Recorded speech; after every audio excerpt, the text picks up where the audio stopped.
স্বাগত সংবাদ যুগে দিনের প্রধান সংবাদ এবং তার বিশ্লেষণ নিয়ে আপনাদের সঙ্গে আছে আমি রাকিব হাসান। চলুন শুরুতে জেনে নিই কি থাকছে আজকের সংবাদ যুগে।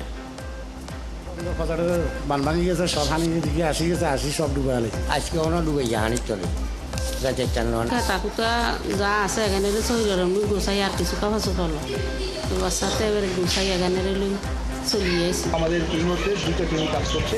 আমরা এখানে রান্না করা খাওয়া ডিস্ট্রিবিউট করেছি, আর আমাদের পশুরামে কিছু ড্রাই ফ্রুট ডিস্ট্রিবিউট করা। এবার থাকছে বিস্তারিত। ফেনী জেলার 5 উপজেলার শতাধিক গ্রাম প্লাবিত হয়েছে, দুর্ভোগে পড়েছেন লক্ষাধিক মানুষ। যদিও পরশুরাম এবং ফুলগাজীতে পানি নামতে শুরু করেছে বটে, তবে নতুন করে প্লাবিত হচ্ছে ছাগলনাইয়া, ফেনী সদর এবং দাগনভূঞার বিভিন্ন এলাকা। বাকিটা জানাচ্ছেন সবুজ মাহমুদ।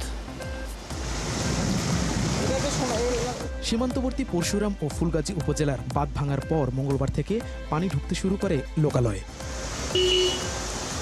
বর্তমানে এসব এলাকায় পানি নামতে শুরু করলেও নতুন করে প্লাবিত হচ্ছে ছাগলনাইয়া, ফেনী সদর ও দাগনভূঞা উপজেলার অনেক গ্রাম। আমাদের ফ্যামিলিতে আছে আপনার 3 জন। তো এই বাড়িঘর সব আপনার পরশুদিন ডুবে গেলেছি। আমার আমার মুড়িগঞ্জ ফসাটের বানভাঙি গেছে, সব হানি দিকে আসি গেছে, আসি সব ডুবে গেলেছি। কালিয়া ধর না বিয়ের বেলা না বাড়ি চলে যাইছি, আজকে অন্য ডুবে হানি চলে যাতে চান্না ধরে না, অন্তত বাঁচানো ধরে না, কালি ফাঁসা টানে হাসাত মেয়েটা আছে এ ডরা ঘরে আরো সাপ একটা ঘর লইছে না হিসাব এর কয়েকদিন তাকুতা যা আছে এখানে শরীরের মুই গোসাই আর কিছু কাপা চলো তো বাচ্চাতে এবার গোসাই এখানে লই চলিয়ে আসি। মানে রাত্রে শুছিয়ার মতন অনেকগুলো কেঁচা মানে জোড়া মানে উড়ে ফালাইছি রাতের 1টা পর্যন্ত আমরা এই জায়গায়। বাড়িঘর, রাস্তাঘাট সবই এখন পানির নিচে। দুর্ভোগে পড়েছেন জেলার লক্ষাধিক মানুষ। কারো বাড়িতে এখনো বুক সমান পানি। প্রায় 9,500 বানভাসী মানুষ আশ্রয় নিয়েছেন 82টি আশ্রয় কেন্দ্রে। গতকালকে একটা টিম পশুরামে ছিল, আজকে একটা টিম পশুরামে আছে অলরেডি, আমি আজকে ফুলগাজীতে আছি। তো আমাদের এই মুহূর্তে দুটো টিম কাজ করছে।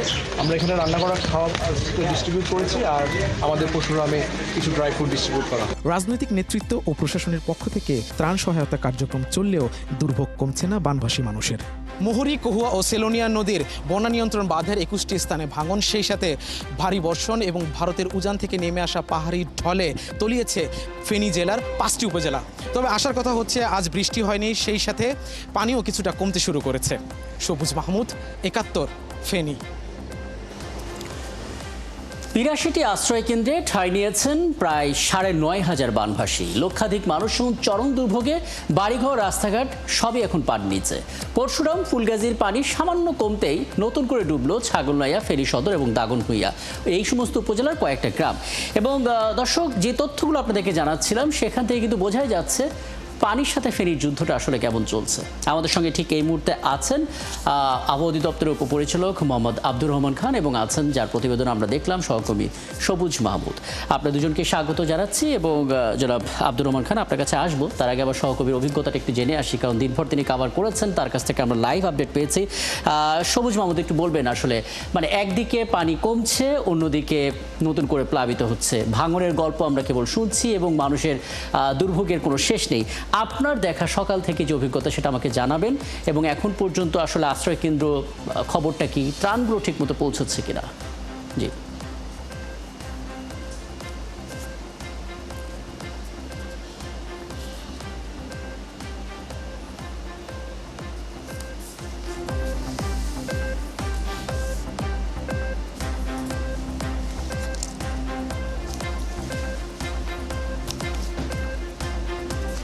সে অভিজ্ঞতা দিয়ে যে বাঁধ নির্মাণ করা হয়েছে, সেই বাঁধগুলো কিন্তু খুব সহজেই অল্প পানির চাপেই সেই বাঁধগুলো ভেঙে গেছে। এই অভিযোগটা সাধারণ মানুষ আমাদেরকে করছে, এবং সেই বাঁধ ভাঙার কারণে কিন্তু এই যে ফুলগাজী, পরশুরাম, এই তারপরে এখন ছাগলনাইয়া, দাগনভূঞা, এই উপজেলাগুলো প্লাবিত হচ্ছে। তো সাধারণ মানুষের কাছে সবার কাছে অভিযোগ হচ্ছে বাঁধগুলো কেন এত ঠুনকোভাবে বানানো হলো, এত কেন বাঁধ ভাঙাতে যে দুর্নীতি হয়েছে, বাঁধগুলো নির্মাণ করতে কেন টেকসই সমাধান করা হলো না, এগুলো কিন্তু তারা আমাদের কাছে অভিযোগ করেছে। একটু আগে দুর্যোগ ব্যবস্থাপনা মন্ত্রণালয়ের যে উপদেষ্টা ফারুকি আজম, তিনি কিন্তু ফেনীর যে সার্কিট হাউস, সেই সার্কিট হাউসে এসে আজকে আমাদেরকে ব্রিফিং করেছেন, এবং সেখানে আমরা প্রশ্ন করেছি যে বাঁধগুলোকে কেন টেকসই ভাবে বানানো হলো না, কেন বাঁধগুলো ভেঙে গেল, সেই কারণে কিন্তু মানুষজন প্লাবিত হচ্ছে। তো বাঁধগুলোকে স্থায়ীভাবে যেন বানানো হয় এবং টেকসই ভাবে বানানো হয়, সেখানে যেন কোনো দুর্নীতি না করা হয়, সেই বিষয়টি সাধারণ মানুষ জোর দিয়েছেন। এবং আমি যদি বিভিন্ন যে আশ্রয় কেন্দ্রগুলো আছে সেগুলোতে ঘুরে যেতে দেখেছি, মানুষজন কিন্তু বলছে যে আমাদেরকে ত্রাণ দেওয়ার দরকার নেই, ত্রাণের আগে সবার আগে বাঁধটা যেন সঠিকভাবে নির্মাণ হয় সেই বিষয়টি লক্ষ্য করার জন্য। এবং আমরা এখানে যিনি দুর্যোগ ব্যবস্থা মন্ত্রণালয়ের উপদেষ্টা আছেন তাকে আমরা এই বিষয়টি জোর দেওয়ার জন্য বলেছি এবং উনি আমাদেরকে জানিয়েছেন তিনি অলরেডি পানি সম্পদ মন্ত্রণালয়ের সাথে কথা বলেছেন এবং তারা 7,000 কোটি টাকার একটি প্রকল্প হাতে নিয়েছে যেন এই ফেনী অঞ্চলের বন্যার যে যেন টেকসই একটা সমাধান করা যায়। এই হচ্ছে এই ফেনী অবস্থা সর্বশেষ। হ্যাঁ, আমি এরপরে যখন আপনার কাছে আসবো তখন দুটো বিষয় আলাদা করে জানার চেষ্টা করব, কারণ যেখানে আসলে এই জলাবদ্ধতা বা বন্যা তৈরি হয় সেখানে আসলে হাত ধরাধরি করেই পানিবাহিত রোগগুলো হাঁটে, কাজেই সেই হাসপাতালগুলোর কি চিত্র সেটি একটু জানার চেষ্টা করব। পাশাপাশি ত্রাণ লাগবে না তারা বলেছেন আক্ষেপ থেকে, কারণ তারা বাঁধ রক্ষাটা আগে যান, তারপরও ত্রাণের প্রয়োজন আছে, সেটা নিয়ে আসলে প্রশাসন কতটা সচেতন সেই খবরটা একটু জানবো যখন পরবর্তীতে আসবো। মোহাম্মদ আব্দুর রহমান খান, আগে আমাদেরকে একটু ধারণা দেবেন 24 ঘন্টার আবহাওয়ার পূর্বাভাস আসলে কি বলছে, মানে নতুন করে প্লাবিত হওয়া, বৃষ্টিপাতের কোনো সম্ভাবনা আছে কিনা? ধন্যবাদ। আমরা বাংলাদেশ আবহাওয়া অধিদপ্তর থেকে যে বৃষ্টির যে পূর্বাভাস প্রদান করে থাকি, আগামী 24 ঘন্টায় আসলে আমাদের ফেনী এবং ওই নোয়াখালী মাইজদিকোট যে অঞ্চলগুলো আছে যেখানে এই গত 2 থেকে 3 দিন বন্যা পরিস্থিতি সৃষ্টি হয়েছিল, ওইসব অঞ্চলে আসলে বৃষ্টিপাতের সম্ভাবনা খুবই কম, হয়তো 2-1 জায়গাতে বৃষ্টিপাত, যেহেতু বর্ষাকাল আপাতত ওই ধরনের মানে সারাদিন ব্যাপী বৃষ্টি বা ভারী বৃষ্টি আপাতত হওয়ার সম্ভাবনা আগামী 2 দিন পর্যন্ত সম্ভাবনা খুবই কম। তবে বন্যা পরিস্থিতি যেটা হয়েছিল, যেহেতু 2 থেকে 3 দিন আমাদের এখানে কিন্তু অতি ভারী বৃষ্টিপাতও হয়েছিল, সেই বৃষ্টির পানিটা কিন্তু অতি দ্রুত গতিতে কিন্তু এখন নেমে যাচ্ছে। তবে আগামী 24 ঘন্টায় আমাদের ওই সব অঞ্চলে ভারী বৃষ্টিপাতের কোনো সম্ভাবনা নেই, হয়তো দিনে 2-1 বার বৃষ্টিপাত হতে পারে, তো হালকা ধরনের বৃষ্টিপাতের সম্ভাবনা আছে। চমৎকার, এটা হয়তো তো মানে কিছুটা হলেও স্বস্তির খবর, কারণ 1 ফোঁটা 2 ফোঁটা বৃষ্টিও তাদের জন্য দুর্ভোগ আনতে পারে। সেক্ষেত্রে একটু বলবেন, মানে আপনার এই আবহাওয়া অধিদপ্তরের কর্মজীবনের অভিজ্ঞতা থেকে, মানে আপনারা তো বারবার পূর্বাভাস দেন এবং সেই পূর্বাভাস প্রান্তিক অঞ্চলেও পৌঁছায় এবং সেই জায়গা থেকে শহর রক্ষা বাঁধ তৈরি হয়, সেগুলো নিয়ে আসলে নিরাপত্তা ব্যবস্থাও তৈরি করার কথা, কিন্তু বারবার আমরা অভিযোগটা পাই যখনই কোনো দুর্যোগ আসে, প্রাকৃতিক দুর্যোগ, বাঁধ ভেঙে যাচ্ছে, সেটা ঠিক হচ্ছে না। কেন আসলে গরমিলটা তৈরি হয়, কোথায় দুর্বলতা আপনি মনে করেন আসলে? ধন্যবাদ। আমরা কিন্তু বাংলাদেশ আবহাওয়া অধিদপ্তর থেকে শুধু আমরা কিন্তু বৃষ্টিপাতের যে পূর্বাভাসগুলি আমরা প্রদান করে থাকি এবং 2 থেকে 3 দিন আগে আমরা জানিয়ে দিয়ে থাকি ভারী বৃষ্টিপাতের যে মানে ওয়ার্নিং ইস্যু করে থাকি। আসলে পরবর্তীতে যে বাঁধ বা নদীর যে রক্ষা বা শহর রক্ষা বা অন্যান্য গ্রামাঞ্চল যেগুলো রক্ষা করার যে বাঁধগুলো, ওগুলো আসলে আমাদের বাংলাদেশ সরকারের অন্যান্য যে ডিপার্টমেন্টগুলো আছে তারা করে থাকেন। আসলে এখন হয়েছে কি অপরিকল্পিতভাবে বিভিন্ন রাস্তাঘাট এবং যে কালভার্টগুলো তৈরি হয়ে যায় বা বাজারঘাট। আমি আপনার সঙ্গে সংযোগটা পুনর্স্থাপন করে এই ফাঁকে সবুজ মাহমুদ, আপনি একটু বলবেন আসলে হাসপাতালগুলো কি চিত্র দেখেছেন, মানে পানিবাহিত রোগ তো আসলে এই সময় একেবারে চারিদিকে ছড়িয়ে যায়, কি দেখেছেন আসলে? রাকিব, আমি হাসপাতালগুলোতে খোঁজ নিয়ে যেটা জানতে পেরেছি, যেহেতু এই বন্যাটা খুব বেশি দীর্ঘস্থায়ী হয়নি, গত সপ্তাহখানেক ধরে এটা হচ্ছে ভারী বর্ষণের কারণে, সেই অর্থে এখন পর্যন্ত কিন্তু হাসপাতালগুলোতে ওই অর্থে ভিড় জমেনি যে পানিবাহিত রোগের যে প্রকোপ করেছেন। তবে এখানে কিন্তু প্রচুর সাপের প্রকোপ দেখা দিচ্ছে। আমি সাপে কামড়ে আহত হয়ে হাসপাতালে গিয়েছে এমন খবর পেয়েছি এবং সাপ প্রতিরোধ করার জন্য এখানে কিন্তু সচেতনতামূলক কার্যক্রম নিয়েছেন প্রশাসন, তারা আমাদেরকে এটা জানিয়েছেন। আরেকটি বিষয় জানিয়েছেন যে ত্রাণের ব্যবস্থা তারা করেছে, কোনো আশ্রয় কেন্দ্রে এখনো ত্রাণ পৌঁছায়নি, অনেকে তারা আক্ষেপ করে বলছে যে তাদের ত্রাণের চেয়ে বেশি প্রয়োজন হচ্ছে বাঁধ রক্ষা করা এবং যাতে এই বন্যার স্থায়ী সমাধান হয়।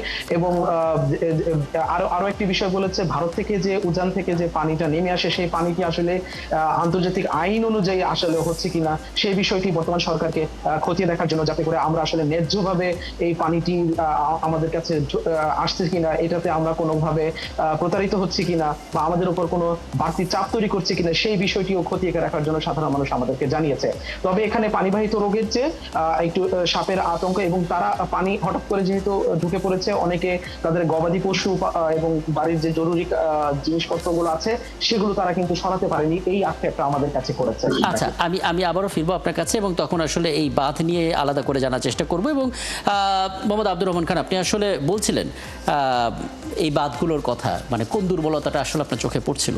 জি জি জি ধন্যবাদ। আসলে আমাদের দেশে এখন যে দেখা যাচ্ছে বড় বড় নদীগুলোতে কিন্তু এবার বন্যা হচ্ছে না, ছোট ছোট নদীগুলোতে বা নালা যেখানে আছে ওইখান থেকে কিন্তু বন্যাগুলো হচ্ছে বেশি। কারণ হয়েছে লোকালি কিন্তু আসলে আমরা যে বাঁধগুলো তৈরি করছি বা কালভার্টগুলো তৈরি করছি, আমাদের মনে হয় দীর্ঘমেয়াদী একটি পরিকল্পনা করে এগুলো তৈরি করা দরকার এবং সুপরিকল্পিতভাবে আমাদের তৈরি করা উচিত।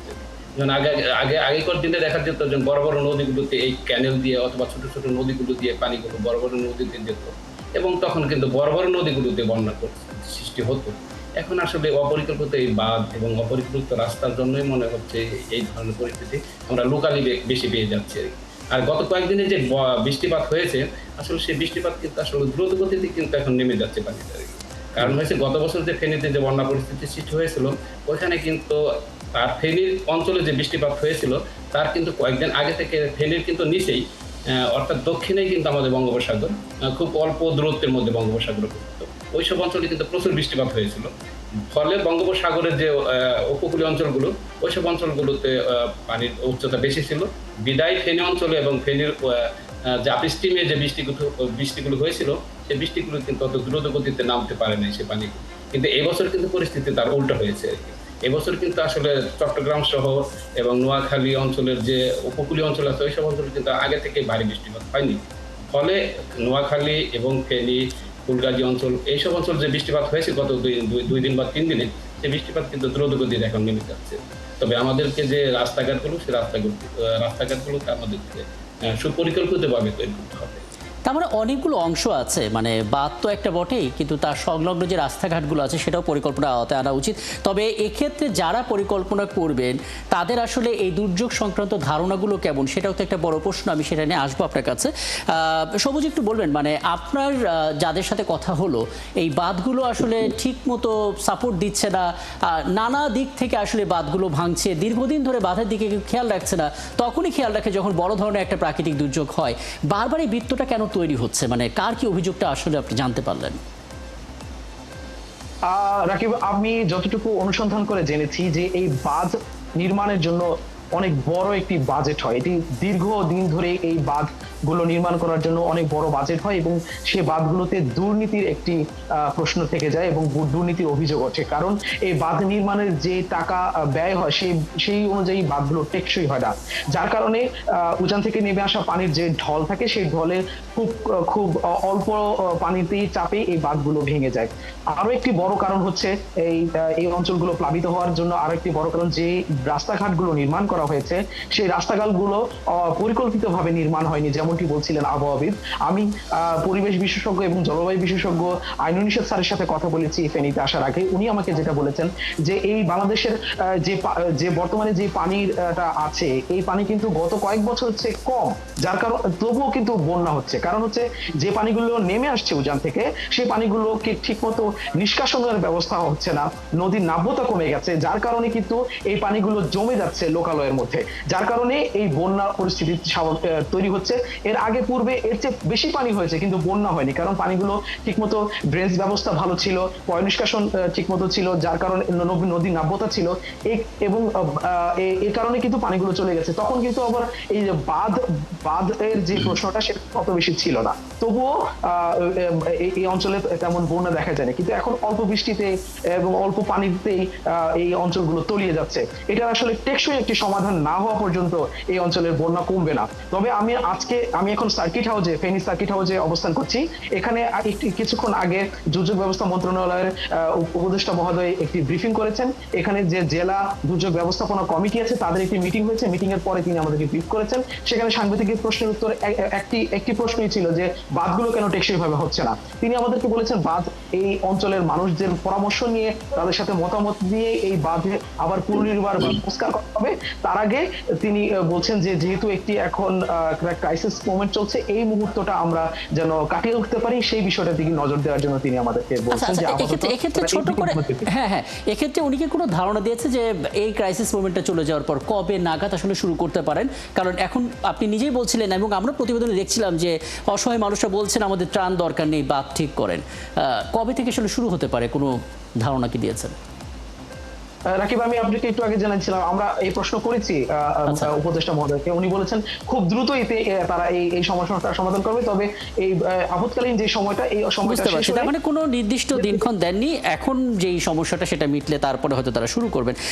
জনাব আব্দুর রহমান খান, মানে আমরা প্রায় শুনেছি, বলা যেতে পারে একটা দশক ধরে আমরা শুনে আসছি যে আমাদের দুর্যোগ ব্যবস্থাপনা অত্যন্ত শক্তিশালী হচ্ছে, নানা কিছু, কিন্তু আমরা বারবারই দেখি সামান্য বৃষ্টিপাতে এরকম জলাবদ্ধতা তলিয়ে যাচ্ছে গ্রামের পর গ্রাম। মানে যারা পরিকল্পনা করছে তাদের আসলে সেই পরিস্থিতি সামলানোর জন্য দক্ষতা জায়গাটা কতটুকু, বা আমরা সেই দক্ষতা তৈরি করতে পারছি কিনা, আমাদের দিক থেকে দুর্বলতা কোথায়? ধন্যবাদ। আসলে বাংলাদেশ কিন্তু এখন দুর্যোগ মোকাবেলায় কিন্তু সক্ষমতা অর্জন করতে পেরেছে। বিশেষ করে আমরা যে সাইক্লোনগুলো যে ডিল করে থাকি, এগুলো কিন্তু এখন আমরা মৃত্যুর হার কিন্তু আমরা একেবারেই মানে 1 ডিজিটের কাছাকাছি নিয়ে আসতে পেরেছি। সেই হিসেবে বাংলাদেশ কিন্তু দুর্যোগ মোকাবেলায় কিন্তু অনেকটা সক্ষমতা অর্জন করতে পেরেছে, আমরা যতটুকু জানি। এবং আমরা যে প্রাকৃতিক যে দুর্যোগগুলো হচ্ছে সেই দুর্যোগগুলো আমরা মোকাবেলা করতে পেরে দেখছি।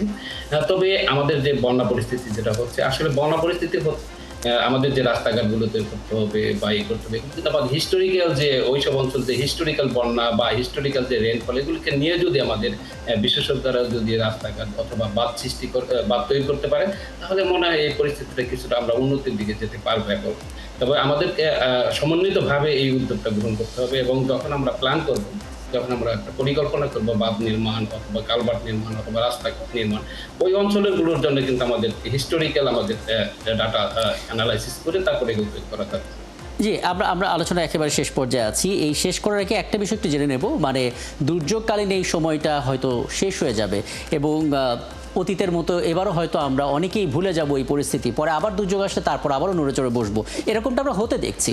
এই জিনিসটা যাতে না হয়, দুর্যোগকালীন সময়ের পরবর্তী সময়টাতে আসলে করণীয়টা কী হবে, কয়েকটা জায়গায় আমাদের কিছু স্পষ্ট করবে।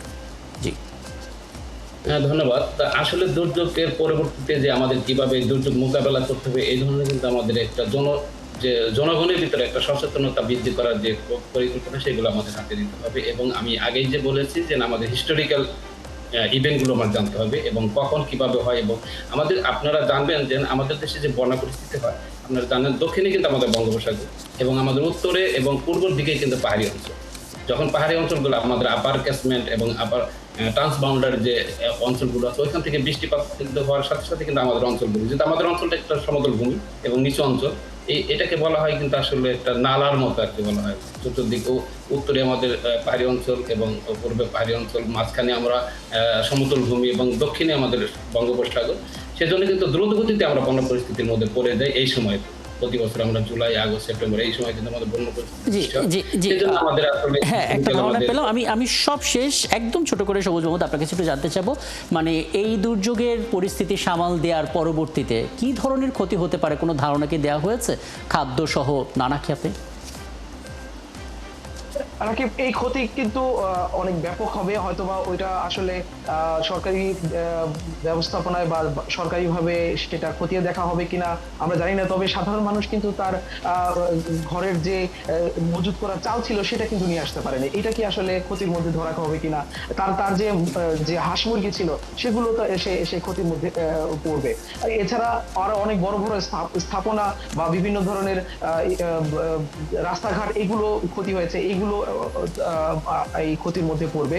আমি আবহাওয়াবিদের সাথে একটু যুক্ত করতে চাই। উনি বললেন যে আমরা দুর্যোগে সক্ষম হয়েছে, আমরা সাইক্লোন সেন্টার বানাচ্ছি। আমরা নিশ্চয়ই চাইবো না যে এই সাইক্লোন সেন্টারে কোনো আশ্রয় নিতে কেউ যাক, সেই ব্যবস্থাটা করতে হবে। যেগুলো যে দুর্যোগগুলোকে আসলে আমরা প্রেডিক্ট করতে পারি না, সেই দুর্যোগগুলো ছাড়া, যেমন এই হঠাৎ আকস্মিক যেসব বন্যা, এগুলো তো আমরা আসলে পরিকল্পিতভাবে সমাধান করতে পারি। এই দিকে আমাদের নজর আসলে যথাযথ আছে বলে আমার প্রশ্ন আছে।